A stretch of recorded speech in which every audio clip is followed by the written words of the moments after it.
Summer வந்தாச்சு. What's your plan for this holiday? எங்க கிட்ட விட்டுருங்க, நாங்க பாத்துக்கிறோம். VGT Holidays. GT Holidays, South India's #1 travel brand.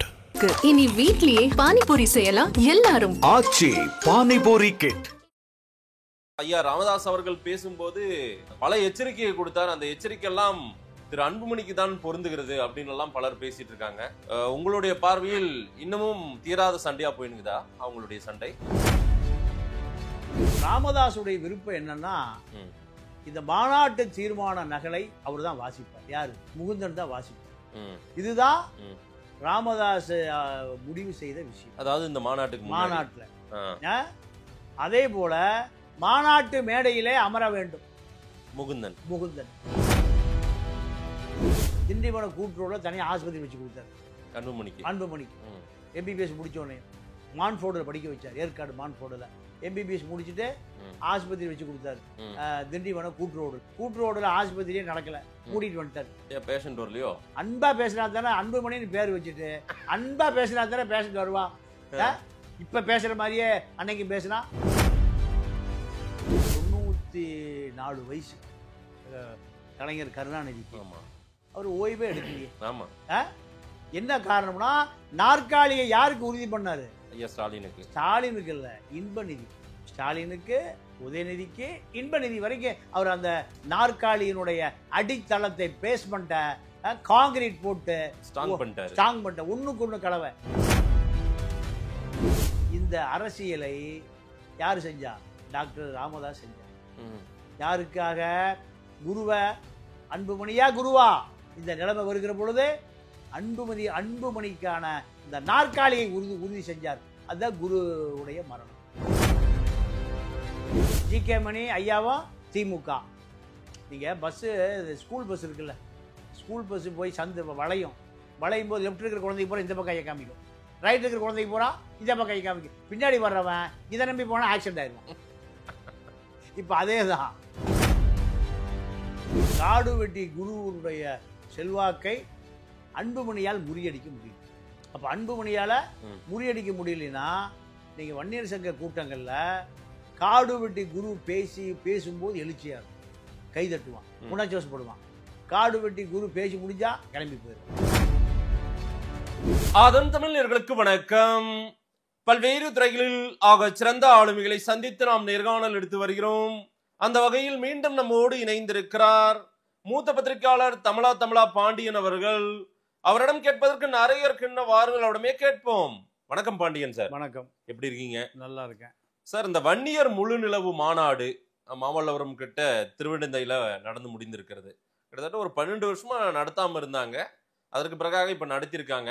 மேடையில பாத்தீங்கன்னா ஐயா ராமதாஸ் அவர்களும் அன்புமணியும் அருகருகே நீண்ட அந்த பனிப்போருக்கு பிறகாக ஒன்னா உட்கார்ந்தாங்க. ஆனாலும் அந்த பனிப்போர் தொடர்ந்து இருப்பது போலதான் தெரிகிறது. ஐயா ராமதாஸ் அவர்கள் பேசும்போது பல எச்சரிக்கையை கொடுத்தார். அந்த எச்சரிக்கை எல்லாம் திரு அன்புமணிக்கு தான் பொருந்துகிறது அப்படின்னு எல்லாம் பலர் பேசிட்டு இருக்காங்க. உங்களுடைய பார்வையில் இன்னமும் தீராத சண்டையா போயினுக்குதா அவங்களுடைய சண்டை? இல்ல, இந்த சண்டை, இந்த வன்னிய பெருவிழா, சித்திரை முழு நிலவு இந்த நிகழ்ச்சியோடு முடிவுக்கு வந்துவிடும். முடிவுக்கு வந்துடும். எப்படி வந்துடும்னா, டாக்டர் ஐயா ராமதாசனுடைய அனைத்து கோபம், தாபம், வருத்தம் அத்தனையும் அங்க கொட்டி தீர்த்துட்டார். எங்க? மேடையிலேயே. இந்த அத்தனை கடலை தூக்கி வீசிடுவேன், உங்க அரசியல் வாழ்க்கை கதையை முடிச்சிருவேன், எல்லாம் நேரடியாக அன்புமணிக்கு தான். நேரடியா எச்சரிக்கை.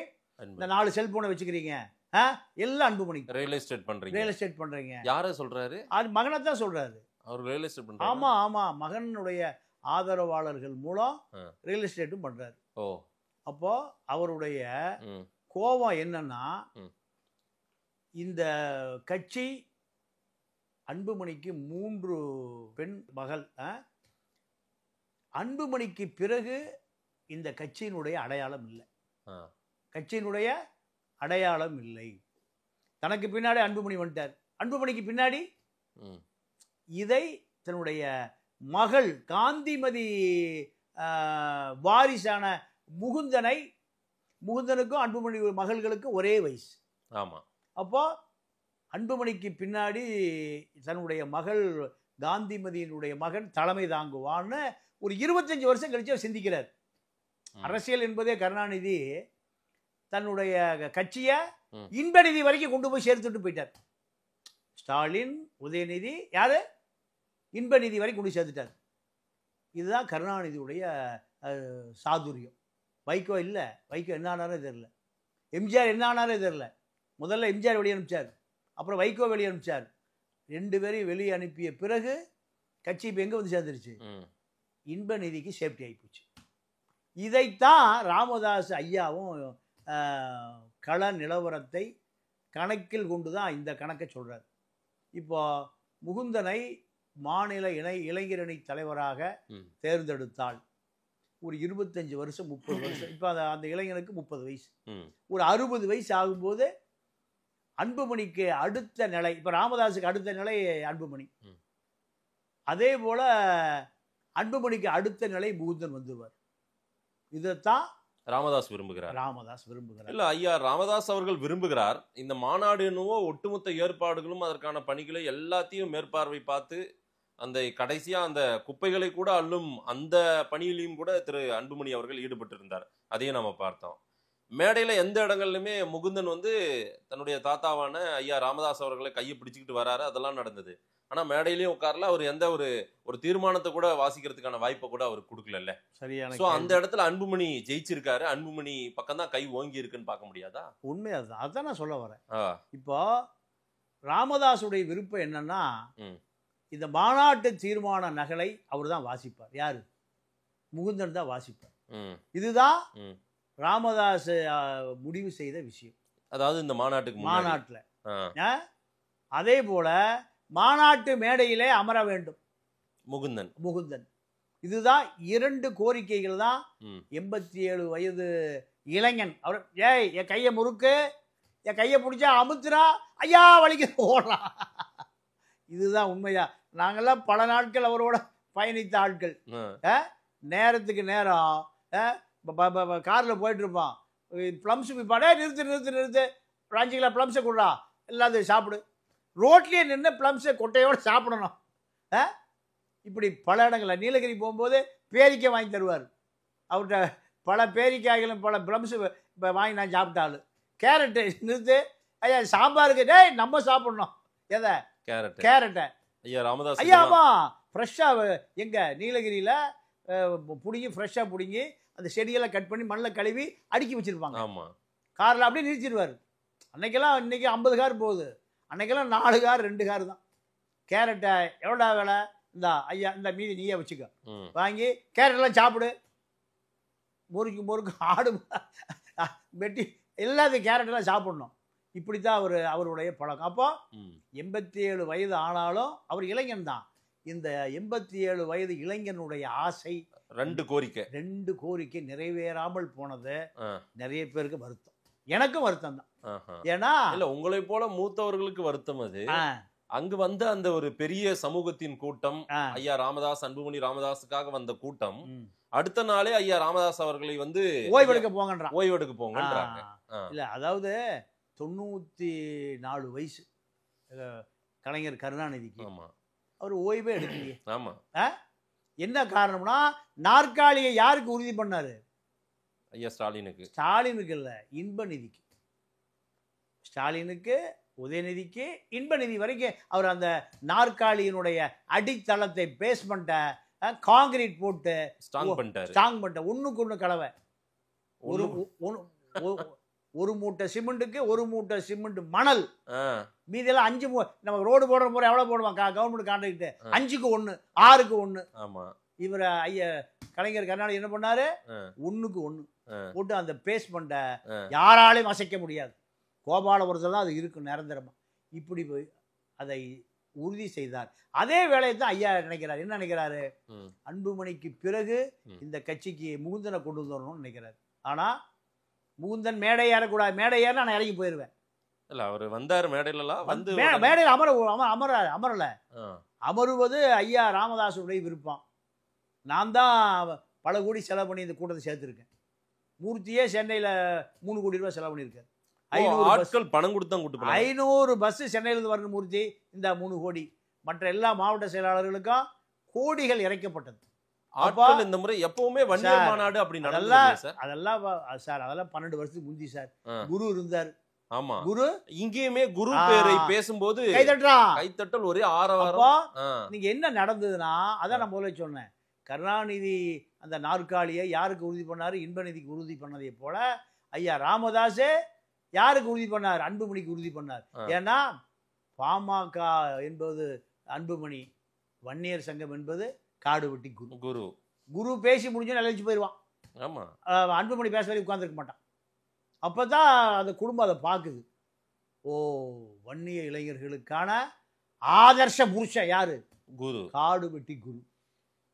அப்போ காடு வெட்டி குருவுக்கு பின்னாடி இந்த கூட்டம் போயிடும். அன்புமணி இந்த கூட்டத்தை தக்க வைக்க முடியாது. வைகோ பின்னாடி இந்த கூட்டம் பூரா போயிடும். வைகோ நாடாளுமன்றத்தில் டைகர் மிஸ்டர் ராஜீவ் காந்தி, நான் ஈழ பிரச்சனை கேட்குற பதில் சொல்லி அப்புறம் நீங்கள் போங்கன்னாரு. ஐயா ஸ்டாலின் கேட்பாரா? யாரையும் கேட்க முடியாது. ஜெயலலிதா இருக்கும்போது கடைசி பெஞ்சில் உட்காந்து கடைசி பெஞ்சில் போயிடுவார். நானே பார்த்துருக்கேன். ஜெயலலிதா தான் சொல்லும், கண்ணு கட்டிய தூரம் பூரா எதிரிகளையே காணோம், அந்த அம்மா சொல்லும். அதே போல் அல்ல. அப்போ இந்த அரசியலை யார் செஞ்சா? டாக்டர் ராமதாஸ் செஞ்சார். யாருக்காக? குருவை. அன்புமணியா குருவா? இந்த நிலைமை வருகிற பொழுது அன்புமணிக்கான அந்த நாற்காலியை உறுதி செஞ்சார். அதுதான் குருவுடைய மரணம். குரு இருந்திருந்தால் கண்டிப்பாக குருவுக்கு பின்னாடி இந்த இளைஞர் கூட்டம் பூரா அப்படியே போயிடும். சரி, வன்னிய பெருவிழானால குரு தான் கூட்டுவார். அத்தனை வண்டி வாகனம் எல்லாமே குருவால் மட்டும்தான் சேர்த்த முடியும். இந்த நிலைமை ஐயா அன்புமணி ஒரு கார்பரேட் அன்புமணி. இன்னைக்கு இவ்வளோ கூட்டினது பணம் கொடுத்து தான் கூப்பிட்டாங்க. எல்லாம் பணம் தான், கோடிக்கணக்காக செலவு பண்ணி. அதுதான் சொல்லிட்டார், நான் மேடையில் இருக்கும்போது முகுந்தன் மேடை ஏறினால் நான் இப்படியே கிளம்பிடுவேன். சரி, என்னுடைய கூட்டத்தோட கிளம்பிடுவேன். ஆனா நிறைவேறவில்லை. இல்ல, கடைசியா அதை நடத்த முடியல. அதுல அன்புமணி வெற்றி பெற்றிருக்கார். அது எதை நோக்கி போகிறது? எச்சரிக்கைலாம் கொடுத்திருக்காரு. நான் எல்லாத்தையும் தூக்குவேன், நான் தான் அதிகாரம், எங்க கையில தான் எல்லாம் இருக்குன்னு சொல்றாரு இல்ல ராமதாஸ் அவர்கள். சொல்றாரு. ஆனா அதிகாரம் கூட அன்புமணி எடுத்தாரு. எல்லா மாவட்ட செயலர் யாரு வந்துட்டாங்க? அன்புமணி கட்டுப்பாட்டுக்கு வந்துட்டாங்க. ஓகே, எல்லா முன்னாள் இந்நாள் எம்எல்ஏ எம்பி ஒன்றியம் நகரம் எல்லாம் யார் கட்டுப்பாட்டில் வந்துருச்சு. அப்போ வயது மூப்பு ஒரு காரணம். ஓகே, வயது மூப்பு ஒரு காரணம். அப்போ எதிர்கால பாமகனா ஒன்றிய நகரம் வன்னியர் சங்கம் இளைஞர் எல்லாம் யார் நினைக்கிறாங்க? அன்புமணி தான் நினைக்கிறாங்க. அன்புமணி இல்லாமல் ஐயா ராமதாஸ் 87 வயசு. இப்போ அவரால் பழைய சுறுசுறுப்பாக இயங்க முடியாது. ஓடி பல ஊர்களுக்கு கூட்டம் பேச முடியாது. அதுதான் திலகபாமா சொன்னாங்க, ஐயா என்னுடைய செலவுல 5 கோடி ரூபாய்க்கு உங்களுக்கு ஹெலிகாப்டர் வாங்கி தரேன். யார் சொன்னது? திலகபாமா. நீங்க ஊர் ஊரா போய் பழைய போய் நீங்க பிரச்சாரம் பண்ணுங்க. திலகபாமா பட்டி வீரம்பட்டி சவுந்தரபாண்டியன், இந்த டி நகரில் இருக்கிற சவுந்தரபாண்டியனா அங்காடி, இந்த சிலையெல்லாம் இருக்குல்ல, அவங்க பேத்தி. இந்த பேத்தி யாருக்கு 5 கோடிக்கு ஹெலிகாப்டர் வாங்கி தரனது? டாக்டர் ஐயாவுக்கு. இப்போ இந்த அரசியல் தான் பாமகவில் இப்போ பேசுபொருளாக மாறி இருக்கு. அப்போ மகனை கட்டுப்படுத்த முடியல, மகனை கண்டுழுக்களை கொண்டு வர முடியவில்லை. இதனுடைய விளைவு தான் இப்போ மக்கள் டிவி அன்புமணி கட்டுப்பாட்டுக்கு போயிடுச்சு. மக்கள் டிவியில் ஐயா சொல்லுகிற எந்த நிகழ்ச்சியும் நடப்பதில்லை. ஒரு டிவி ஆரம்பிக்கலான்னு அவர் யோசனை பண்ணியிருக்காரு. அப்போ எந்த அளவுக்கு அவருக்கு அழுத்தம் போயிருக்குன்னு பாருங்க. ஓ, அப்போ ஒரு கையெறு நிலையில தான் இருக்காரு. அவருக்கான அதிகாரங்கள் ஒட்டுமொத்தமா போயிடுச்சு. அப்போ ஐயா பேசும்போது இந்த மாதிரி எச்சரிக்கை கொடுக்கும்போது அவன் அன்புமணி சிரித்த முகத்துடன் இருந்தாரு. இல்லை, அதாவது அவர் என்ன நினைக்கிறாருன்னா, நீங்க என்னன்னா பேசிட்டு போங்க, எல்லாம் நான் தானே அதுதான் அதுதான் இதுதான் இதுதான். அப்போ அவருடைய முதுமைக்கு எதை வேண்டுமோ, எங்களுக்கு திட்டுவதற்கு உரிமை இருக்கு, அடிப்பதற்கு உதைப்பதற்கு எல்லாத்துக்கும் உரிமை இருக்கு, கையை தொலைச்சிருவ உரிமை இருக்கு. ஏன்னா அவர் உருவாக்கிய இடம், சுயம்புவாக உருவாக்கிய கட்சி அது. அந்த கட்சி அவர் எது வேண்டுமானாலும் செய்துட்டு போகலாம். அவரோடு அரசியல் பண்ணுகிற அத்தனை பேருமே இன்னைக்கு 75 வயசு ஆகி போச்சு. நீங்க அருள்மொழி உட்கார்ந்து இருக்காரு பாத்தீங்களா? ஆமா. ஒரு முதிய உருவம். அவருக்கு இன்னைக்கு ஒரு 75 வயசு ஆகிப்போச்சு. அப்போ ஜி.கே. மணி 70 தாண்டிட்டார். ஜி.கே. மணி எந்த பக்கம் இருக்காரு இப்போ? ஐயா பக்கம் இருக்காரு. ஐயா பக்கம். ஐயாவை கெடுப்பதே ஜி.கே. மணி தான். இந்த கூட்டணியை திமுக பக்கம் கொண்டு போற சதி செய்கிறதே ஜி.கே. மணி தான். திமுக பக்கம் போறாங்க. அன்புமணி கூட்டணியில நான் முடிவு பண்ணிக்கிறேன், நீங்க யாரும் முடிவு பண்ணாதீங்க. தம்பி ஸ்டாலின் 10.5 அப்படியே நிறைவேற்றி கொடுப்பா, உன்னை பாக்குறதே கேவலம், உன் மூஞ்சிலே முடிக்க மாட்டேன்னு சொன்னவர் இப்ப என்ன சொல்றாரு? தம்பி ஸ்டாலின் இந்த 10.5 என்னுடைய சாதி மக்களுக்கு முடிச்சு கொடுப்பா. ஏன் என்ன திடீர்னு அந்த ஒரு திமுக பக்கம்? அதான் இப்போ கலைஞர் எப்பவுமே எல்லா கட்சியிலும் ஒரு ஆளை வச்சிருப்பார். அதே போல ஜி.கே. மணி அவர் இப்ப பாமகவா திமுகவான நீங்க சட்டசபையில பார்த்தா தெரியும். ஆமா. கலைஞருக்கு பல்கலைக்கழகம் உருவாக்கி ஆக வேண்டும் கும்பகோணத்துல. யார் சொல்றா? திமுக அமைச்சர்களோ எம்எல்ஏக்களோ யாரும் எம்பிகளோ சொல்ல யார் சொல்றா? ஜி.கே. மணி. அப்ப இவர் யாருடைய விசுவாசி? கலைஞருடைய விசுவாசி. அதனால ஐயா நம்ம அப்படியே திமுக பக்கம் போயிடலாம். திமுக மீண்டும் வெற்றி பெற வைக்க வேண்டிய நம்முடைய பொறுப்பு. 3% நம்மகிட்ட ஓட்டு இருக்கு. இதை அப்படியே தள்ளிட்டு திமுக பக்கம் போயிடுவோம். சின்னையா என்ன சொல்றாரு? பிஜேபி பக்கம் அதிமுக பக்கம் போயிடுவோம். நான் பிஜேபி பக்கம் போனா நான் மந்திரி ஆயிடுவேன். பிஜேபி எனக்கு வழக்கு போட்டு கத்தியை தலையில தொங்க விட்டுட்டு இருக்கிறான். எப்ப வேண்டுமானாலும் கத்தி விழுகும். ஏன்னா என்னை பாதுகாப்பது அதிமுகவும் பிஜேபி தான். ஜி.கே. மணி ஐயாவும் திமுக. நீங்க பஸ் ஸ்கூல் பஸ் இருக்குல்ல, ஸ்கூல் பஸ் போய் சந்து வளையும் போது லெஃப்ட் இருக்கிற குழந்தைக்கு போற இந்த பக்கம் கையை காமிக்கும், ரைட் இருக்கிற குழந்தைக்கு போறா இந்த பக்கம் கையை காமிக்கும். பின்னாடி வர்றவன் இதை நம்பி போனா ஆக்சிடென்ட் ஆயிடுவான். இப்ப அதேதான் ஐயா திமுக, சின்னையா அதிமுக பிஜேபி. எந்த பக்கம் போறது? இதுதான் பாமக தொண்டர்கள் உள்ள குழப்பம். வந்த கூட்டமெல்லாம் எந்த பக்கம் நிப்பாங்க? சின்னையா பக்கம் தான், அன்புமணி பக்கம் தான். ஆனா சின்ன ஐயா அன்புமணி தான் இப்ப அடுத்த தலைவர். ஏன்னா முகுந்தனுடைய நிலைமை சிறிசங்கு சொர்க்கம், மேலையும் இல்லாம கீழையும் இல்லாம சரி சிறிசங்கு சொர்க்கம் தான். இப்போ இன்னொரு பெரிய விஷயம் என்ன பார்க்கப்படுதுன்னா, பாமகவனுடைய நிலைமை திமுக அதிமுக இந்த முடிவு எப்போ வரும்னா தேர்தல் நெருங்குகிற பொழுது வரும். ஆமா, தேர்தல் நெருங்குகிற பொழுது யார் கூட்டணியை முடிவு செய்வது?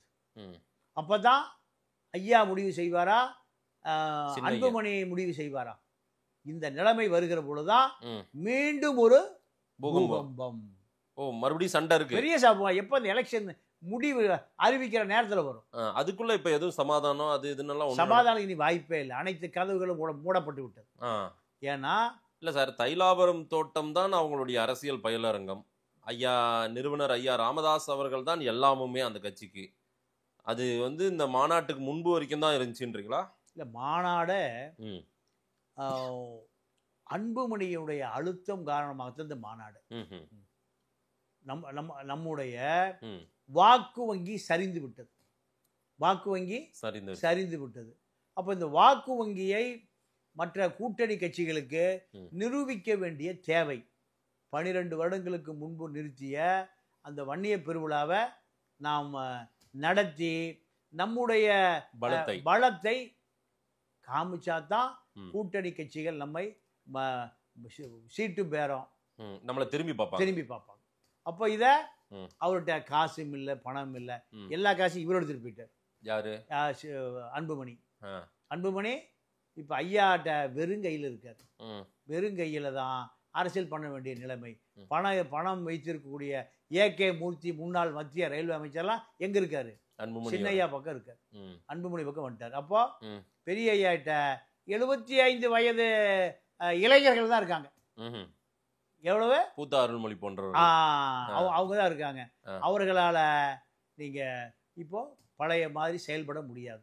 இளைஞர்களை வேலை வாங்க முடியாது, ஊரா அலைய முடியாது, ஊரா பிரச்சாரம் பண்ண முடியாது, சிறைக்கு போக முடியாது, அடக்குமுறையை சந்திக்க முடியாது. அமைதியான கூட்டம். இனி அன்புமணி என்ன சொல்றாரு? அமைதியா வாங்க. 70 வழியில 70 மதுக்கடைகளை பூட்டிட்டாங்க. கலெக்டர் எத்தனை கடை பூட்டியிருக்காரு? 71 கடை பூட்டியிருக்காரு. இந்த மாநாட்டுக்காக தமிழ்நாடு அரசு எங்க திண்டிவனம் விழுப்புரத்திலிருந்து சென்னை வரை வர்ற வழியில் 71 மதுக்கடையை பூட்டித்தான் மாநாடு நடத்த வேண்டி வருது. அதே போல் நீங்கள் நேர் ரோட்டில் போயிட்டு நேர் ரோட்டில் வரணும். கிராமங்களில் இருக்கக்கூடிய தலித் காலனி வழியாக பயணப்படக்கூடாது. இதெல்லாம் யாரு? டிஜிபி ஆபீஸ்ல ரூல்ஸ் அண்ட் ரெகுலேஷன். இதெல்லாம் போட்ட பிறகுதான் இந்த மாநாடு நடத்துவதற்கு திட்டமிட்டப்பட்டது. சரி. அப்போ இது இந்த இத்தனை விஷயங்களையும் ஐயா ராமதாஸுக்கு தெரியுமான்னு தெரியாது. ஏன்? அவர் ஒரு 30 வருடங்களுக்கு முன்பு 25 வருடங்களுக்கு முன்பு நீங்க லைவ்ல இருந்தார். தமிழர் வாழ்வுரிமை மாநாடு விபி சிங்கை கூட்டியாந்து ஜெயலலிதா கவர்மெண்ட்ல 7 வருஷம் என்ன புலிகளுக்கு நான் மருத்துவர், நான் வைத்தியம் பார்ப்பேன், அடிபட்டு வரணும் வைத்தியம் பார்ப்பேன். 7 வருஷம் இல்லை 70 வருஷத்துக்கு என்ன உள்ள போடு, ஒன்றும் பண்ண முடியாதுன்னார். தமிழர் வாழ்வுரிமை மாநாடு எங்க இருந்து வந்தது? நீங்க சைதாப்பேட்டை மறைமலை நகர் பாலத்திலிருந்து மெரினா பீச் வரைக்கும் நடந்து வந்தார் அவரு. இப்படியெல்லாம் அரசியல் செய்த ஐயா டாக்டர் ராமதாஸ் இப்பொழுது முடக்கப்பட்டு அதிகாரம் முழுக்க மடைமாற்றப்பட்டு அன்புமணி வசம் முழு அதிகாரம் வந்து விட்ட பிறகு தன்னுடைய பெயரனை மாநாட்டு மேடையிலையும் ஏற்ற முடியல, மாநாட்டு தீர்மானத்தையும் படிக்க வைக்க முடியல. ஆனா புலம்பி இருக்காரு, ஆதங்கப்பட்டு இருக்காரு, எல்லாத்தையும் கொட்டி தீர்த்திருக்காரு. அவரு இன்னமும் தன்னை பலமா இருக்குன்னு யாருக்கு சொல்றாரு இந்த மெசேஜ்? மகனுக்கு தான் சொல்றாரு. மக்கள் பூரா ஏத்துக்கிட்டான். ஐயா தானே டாக்டர் ஐயா புட்டியை தூக்கிட்டு 45 வருஷத்துக்கு முந்தைய வரும்போது பார்த்தா அதே ஐயா தான் இன்னைக்கும். ஆமா, மக்கள் இன்னும் ஐயாவை மணிமகுடமா தான் கொண்டாடுறான். அதான் சொன்னாரு ஒரு ஆளு, ஐயா எனக்கு பிறந்த நாள், நீ 100 ஆண்டு காலம் வாழணும்டா வச்சுட்டேன், தெய்வமே என்ன ஆசீர்வதிச்சு தெய்வமே என்ன ஆசீர்வாதம் பண்ணிருச்சுன்னு ஊரு ஊரா சொல்றான். எந்த தெய்வம்டா? தெய்வமே. அப்போ அவர் இன்னும் அவரை தெய்வமா தான் மக்கள் பார்க்கறான். ஆனால் சரி, அவருடைய அரசியல் எங்க எடுபடல, மகன்கிட்ட தான் எடுபடும். என்ன சார் பிரச்சனை இது? தன்னுடைய அப்பா கிட்ட உட்கார்ந்து பேசலாம் இல்ல, சரி பண்ணல. அவர் காலம் வரைக்கும் அவரோடவே பயணிக்கிறது அவருக்கு ஒரு நல்ல ஒரு மைலேஜ் தானே. அது ஒரு பெரிய கிரௌட இன்னமும் அவருக்கு சேர்த்து கொடுக்கும்ல. ஆனா அவர் என்ன நினைக்கிறாரு, அதிகாரங்கள் பகிர்ந்தளிக்க கூடாது, அதிகாரம் பூரா என்கிட்ட தான் இருக்கணும். ஆனா டாக்டர் நினைக்கிறாரு அதிகாரத்தை பகிர்ந்தால்தான், இப்பவே மூதன தலைவராக்கினா தான், பாமகவுடைய இளைஞரணி தலைவராக்கினா தான் எதிர்காலத்தில் அவரும் தலைமை தாங்குவதற்கு தலைமை பண்பை பெற வேண்டி வரும். அவருக்கு ஒன்றும் தெரியாதுன்றாரு. ஆமா, இல்லை இவருக்கு என்ன தெரியும் அவருக்கு? இப்போ எனக்கு தெரிந்து நாங்கெல்லாம் பாமக இருந்த காலத்தில் திண்டிவனம் கூட்டுரோடு ஒன்று இருக்கு. திண்டிவனம் கூட்டுரோடில் தனியாக ஆஸ்பத்திரி வச்சு கொடுத்தார் அன்புமணிக்கு. எம்பிபிஎஸ் முடித்தோடனே மான்ஃபோர்டில் படிக்க வச்சார். ஏற்காடு மான்ஃபோர்டில் எம்பிபிஎஸ் முடிச்சுட்டு ஆஸ்பத்திரி வச்சு கொடுத்தாரு. திண்டிவனம் கூட்டுரோடில் ஆஸ்பத்திரியே நடக்கலை, மூடிட்டு வந்துட்டார். பேஷண்ட் அன்பா பேசினா தானே அன்புமணின்னு பேர் வச்சுட்டு அன்பா பேசினா தானே பேஷண்ட் வருவா. இப்ப பேசுற மாதிரியே அன்னைக்கும் பேசினா, அன்னைக்கெல்லாம் 3 ரூபா 5 ரூபா தான், 10 ரூபா தான். கடுகடுன்னு தான் பேசுவாங்க. ஆமா, அவரு ஏன்னா பான் வித் பிளாட்டினம் ஸ்பூன்ல. என்ன ஸ்பூனு? சில்வர் எல்லாம் இல்ல, பான் வித் பிளாட்டினம். அதாவது வெள்ளி, தங்கம், வைரம், வைடூரியம் இதெல்லாம் விட ஜாஸ்தி. அது பிளாட்டினம். பிறக்கும் போதே மான்ஃபோர்ட் ஸ்கூல்ல படிக்கிறார். அப்போ வியர்வையை பத்தி தெரியாது. அன்புமணிக்கு வியர்வை தெரியவே தெரியாது. ராமதாஸுக்கு வியர்வையிலேயே வியர்வைதான் வாழ்க்கை. அவருக்கு புட்டியை தூக்கிட்டு ஊரா சஃபாரி சூட்டை போட்டுட்டு திருவள்ளூர் பஸ்ல ஏறி எது கடைசி கன்னியாகுமரி வரைக்கும் போவார். அது ஒரு காலம். இப்படி வளர்த்த கட்சி. இவருமே நீங்க எல்லாரும் இப்ப மாநாடு முடிச்சுட்டு வீட்டுக்கு போங்க, நான் பின்னாடியே கிராமமா வரேன்னு அன்புமணி பேசினாரு. ஆமா, ஆனா எப்ப பேசுவாரு? இப்பதான் பேசுறாரு. இப்பதான் தெரியுது. ஆனா டாக்டர் என்ன பண்ணாரு, நான் ஒரு 45,000 கிராமங்களுக்கு என்னுடைய பாதம் படாத இடமே கிடையாது, வயல் வரப்பு கம்மா கரை இப்படி நான் போகாத ஊரே இல்லை. இப்படி அதாவது எனக்கு நல்லா ஞாபகம் இருக்குது. 92-3 வாக்கில் மதுரையில் ட்ரெயினில் இறங்குறாரு. இறங்கி அப்போயுமே 3 பேர், நடராஜன் கூட ஒரு 3 பேர் தான் 4 பேர் தான் வருவாங்க. அப்போ கார் வரல மதுரை ரயில்வே ஸ்டேஷனில். கார் எடுத்துகிட்டு வரவன் எங்கே லேட் ஆகி போச்சு. அப்போ ரயில்வே ஸ்டேஷன் பெஞ்சில் உட்காந்துருக்கோம். ம்.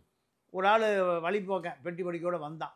வந்துட்டு அவனுக்கும் ஏதோ ஆள் வரலையே, பெட்டி படிக்கிறது இல்லை. நேராக வந்து நாங்கள் ஒரு 3-4 பேர் உட்காந்துருக்கோம் டாக்டரோட. தள்ளி உட்காரன்னு உட்காந்துட்டான் அவர் பக்கத்தில். உட்கார்ந்தவர் மட்டும் இல்லை, தம் அடிக்க ஆரம்பிச்சிட்டான். சரி. அப்போ 91-2 வாக்குல. அப்போ நாங்கள் சொன்னோம், எந்திரிச்சு அந்த பக்கம் போய் அடி குடிப்பா, புகை நீ குடித்த புகையை நாங்கள் குடிக்க முடியாது, எழுப்பி விட்டோம். இதுதான் அன்றைக்கு நிலைமை. அப்போது அந்த அளவுக்கு அவர் தமிழ்நாடு முழுக்க அந்த குக்கிராமங்கள் வரை கூட முத்துக்குமார்னு ஒருத்தர் வருவார். இப்போ தொழிற்சங்க தலைவர் இருக்கல்ல முத்துக்குமார், அவர் வருவார். அவர் தான் ஆளினால் எங்கே போனாலும் இப்படி அலைந்து பலத்தின கட்சி. எடுத்தோடனே மத்திய அமைச்சர் சுகாதாரத்துறை அமைச்சர்லாம் ஆகலை அன்னைக்கு. இதுதான் நிலைமை. அவர் சொல்றாரு பாருங்க, ஆமா நான் ஆளுநர் ஆயிருப்பேன், ஏதாவது மந்திரி ஆயிருப்பேன், நான் நினைச்சிருந்தேன்னா எல்லா பதவிக்கும் வந்திருப்பேன், ஆனா நான் அதுக்கெல்லாம் ஆசைப்படல அப்படின்றாரு. ஆனா இப்ப என்ன 96 தனியா பாமக தனியா நிற்கும் போது 4 எம்எல்ஏ, 20 வருஷம் ஆகி 2021 5 எம்எல்ஏ, அதே கூட்டணி வச்சுக்கிட்டு. அப்போ என்ன காரணம்னா அன்புமணியினுடைய வரவுக்கு பிறகு அரசியலே இல்லாம போச்சு அப்படின்னு ராமதாஸ் நினைக்கிறாரு. உண்மை அதுதான் உண்மை. அவர் வெளிப்படையா சொல்லல மகனை எப்படி சொல்ல முடியும்? 90 to 2000 வரை பாமக இல்லாத அரசியலே இல்லை. 50 லட்சம் வாக்குகள். 50 லட்சம் வாக்குகளுக்கு போயஸ் கார்டன் காத்து கடந்தது, கோபாலபுரமும் காத்து கடந்தது பாமகவுக்காக. 50 லட்சம் வாக்கு அப்படியே உழுகும். இது அன்புமணி அரசியலுக்கு வந்துட்டார். அரசியலுக்கு வந்த பிறகு 2000 to 2010 பாமக அரசியலை தேமுதிக எடுத்துருச்சு, விஜயகாந்த் எடுத்துட்டார். அப்ப அரசியல் பண்ண வேண்டியது யாரு? அன்புமணி. இப்போ கருணாநிதி ஓய்வெடுத்த பிறகு யாரு அரசியலுக்கு வந்தா? ஐயா ஸ்டாலின் வந்தார். தமிழ்நாடு முழுக்க சுத்தினார், ஊர் ஊரா சுத்தினார். ஸ்டாலின் தான் வாராரு, விடியலைத்தான் தாராரு. எப்போ நடந்ததா இல்லையா? அது எப்பவுமே விடியாது, இருட்டாவே இருக்கும். ஆனால் என்ன 2000 to 2010 பாமகவுடைய வளர்ச்சி வீழ்ச்சி, தேமுதிகவுடைய வளர்ச்சி. சரி, இந்த அரசியல் செய்ய வேண்டியது யாரு? அன்புமணி செஞ்சிருக்கணும். சரி, அன்புமணி செஞ்சிருக்கணும். இப்போ அவருக்கு 87 20 கழிச்சுங்க, 67 70 வயசுங்கிறது நீங்க ஒரு முதுமை தான்.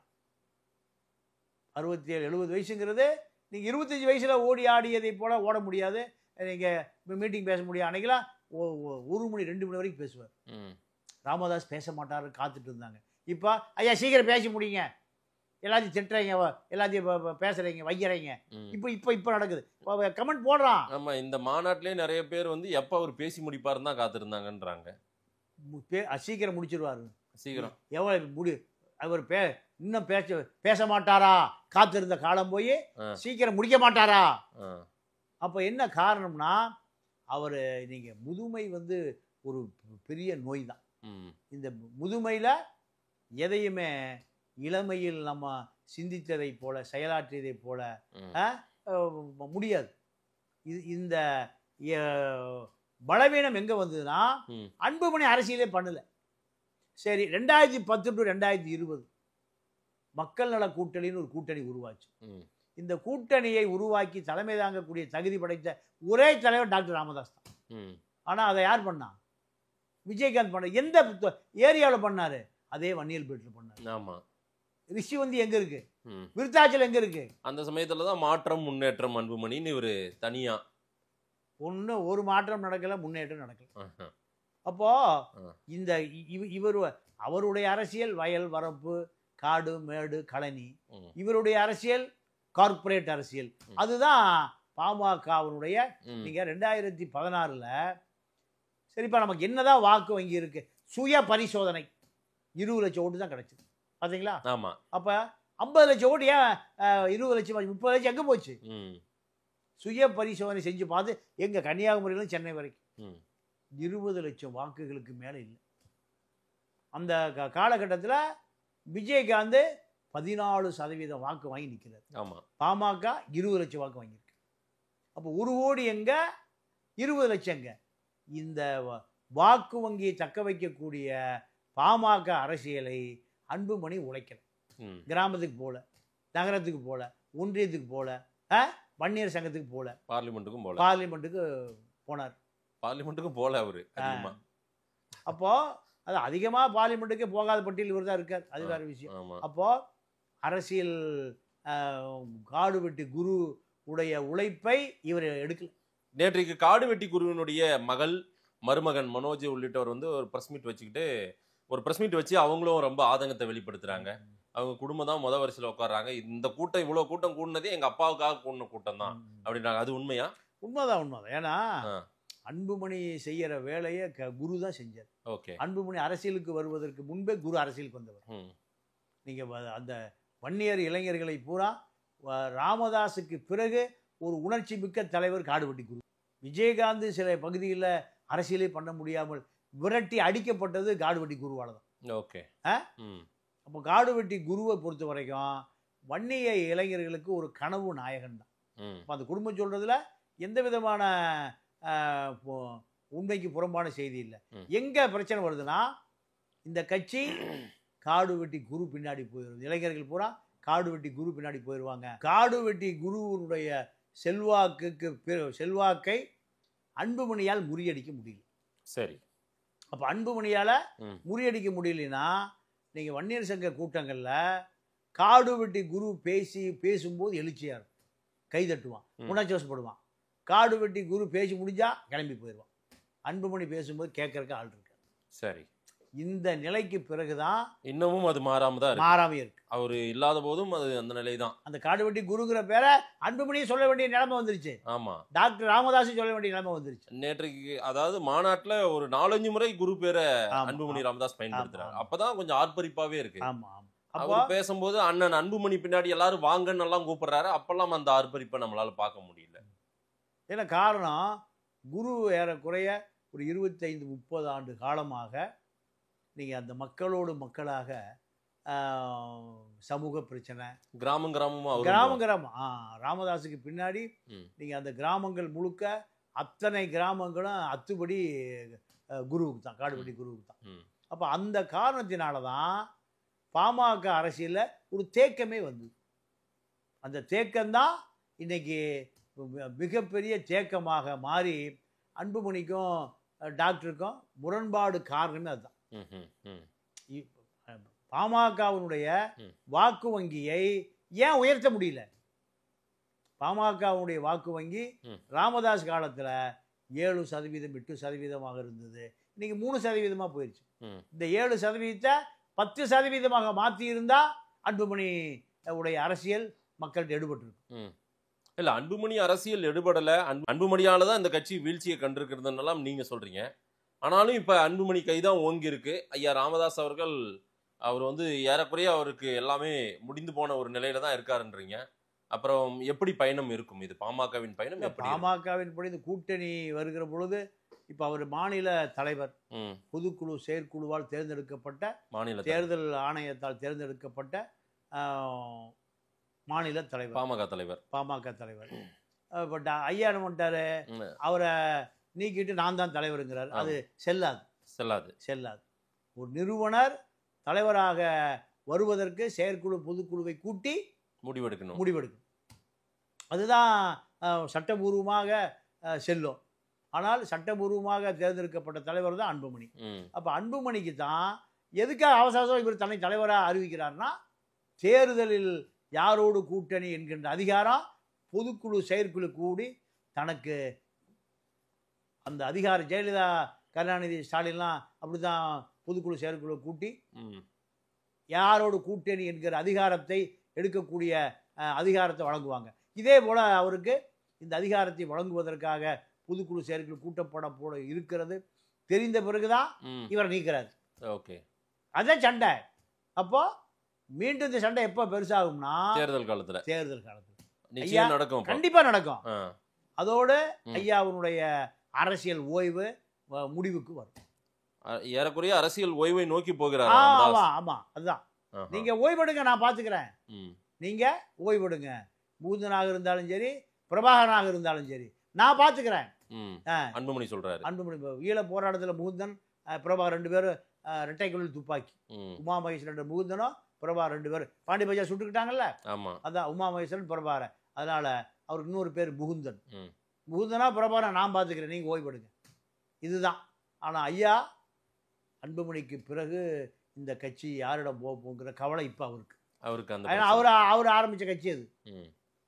வன்னியர் சங்கமாக இருந்து தேர்தல் பாதை, திருடர் பாதை, ம். இப்படியெல்லாம் சொல்லி புறக்கணித்து வன்னியர்களை ஒரு பெரிய எழுச்சியாக 25 வன்னிய இளைஞர்கள் துப்பாக்கி குண்டை நீங்கள் நெஞ்சில் வாங்கி அவனை தெருவில் விட்டாச்சு. அது வேறு விஷயம். ம். இன்னைக்கு வரைக்கும் அந்த குடும்பத்தில் ஒரு ஐஏஎஸ்ஓ ஐபிஎஸ்ஓ ஒரு குரூப் ஒன் அதிகாரியோ யாரும் வரல. யார் பண்ணியிருக்கணும்? ஐயா தான் பண்ணியிருக்கணும். வேற யார் பண்ணியிருக்கணும்? பக்கத்து வீட்டுக்காரன பண்ணுவான். அதை செய்யல. ஆ. அதுதான் பாமகவுடைய வீழ்ச்சி. ஆ. பாமகவுடைய வீழ்ச்சி எங்க ஆரம்பிச்சதுன்னா, ஆனா அன்புமணி எழுச்சியா இருக்குல்ல, அன்புமணிக்கான எழுச்சியா தானே இருக்கும். எழுச்சி இது 7,000 தான் எழுச்சி. ஆ. 3 தக்க வைக்கிறக்க 10 கோடி ரூபாய் செலவு பண்ண முடியிருக்க. இந்த கூட்டத்தை இந்த கூட்டத்தை கூட்டுவதற்கு இதெல்லாம் ஓட்டா மாறாது. ஓட்டா மாறுமா மாறாதான்னு நீங்க தேர்தல் வருகிற போது தெரியும். எடப்பாடி 1000, திமுக 2000, அடுத்து இன்னொரு கட்சி 3000, 4000. ஏலம். அப்ப இந்த ஏலத்துல பாதி பேர் காணாம போயிருவான். விஜய் அவர் என்ன விஜய் தான் அதிமுக கூட்டணியில சேர போறாரு. அப்படியா? ஆமா ஆமா, உறுதியாக போதா? உறுதி, அதுல மாற்றமே இல்லை. அப்படின்னா பிஜேபி கூட இருக்கிற மாதிரி. ஆமா ஆமா ஆமா, பிஜேபி அதிமுக என்டிஏ கூட்டணியில அன்புமணி வந்து என்டிஏ கூட்டணி அவரும். ஆமா ஆமா.